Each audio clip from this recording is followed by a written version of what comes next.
मध्ये ज्योती मोहित साळुंखे हिला जे आहे ते आत्महत्येला प्रवृत्त केलं होतं। कुटुंबियांचा आरोप होता की तिला ठार मारलेला आहे, तिची हत्या केलेली आहे आणि त्या संदर्भात पोलिसांनी आत्महत्येला प्रवृत्त केल्याप्रकरणी गुन्हा दाखल केला।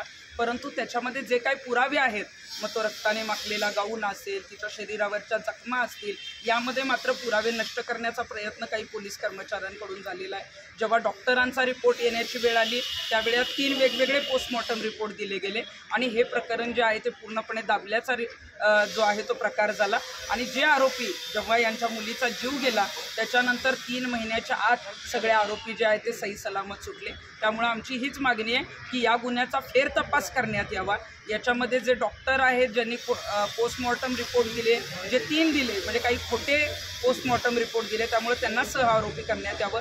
जे पोलीस कर्मचारी आहेत ज्यांनी पुरावे नष्ट करण्याचा प्रयत्न केला त्यांच्यावर कारवाई करावी। आणि म्हणूनच आज नगरचे पोलीस अधीक्षक सोमनाथजी घारगे यांची आम्ही भेट घेतली आणि सरांनी आम्हाला सांगितलेलं आहे की तातडीनं आम्ही याची फेर तपासणी करू। 15 दिवसातच आता जे आहे तो विशेष पोलीस अधिकारी जे आहेत ते नेमून त्याची चौकशी करू आणि 15 दिवसातच याच्यात जे काही निष्पन्न होईल त्यानुसार जर कोणी आरोपी आढळलं तर त्यांच्यावर कारवाई करू, सहआरोपी आढळलं तर तशा पद्धतीची कारवाई करू। त्यामुळे आम्हाला पोलीस अधीक्षकांकडून सकारात्मक जे आहे ती कारवाई करण्याचं आश्वासन मिळालेलं आहे। ओके, कुठलंही काम देणार नाही, तो पूर्णपणे तपास करून याच्यामध्ये जे कोणी दोषी असेल त्यांच्यावर कारवाई करू। पहिला जो रिपोर्ट होता पोस्टमॉर्टम नो इंजुरी दिलं होतं, मृत्यूचं कारण काय दिलं होतं? आता हे बघा,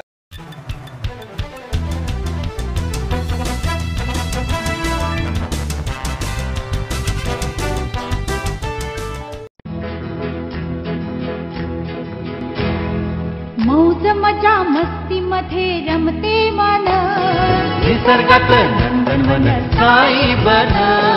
मौज मजा मस्ती मध्ये रमते मन, निसर्गात नंदनवन साई बन, साई बन। सुटीचा आनंद लुटू झाडी हिरवीगार, प्राणी पक्षी कारंजे धबधब्याची धार, ला ला ला ला ला ला ला ला ला ला ला ला ला।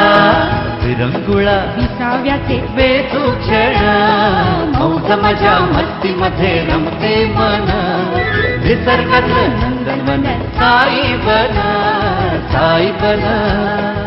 टेन्शन पासून राहू दूर, आनंद घेऊ पुरेपूर। हुरडा पार्टी वनभूषण या वैशिष्ट्यांसह अल्पावधीत लोकप्रिय झालेलं पर्यटन स्थळ साईबन।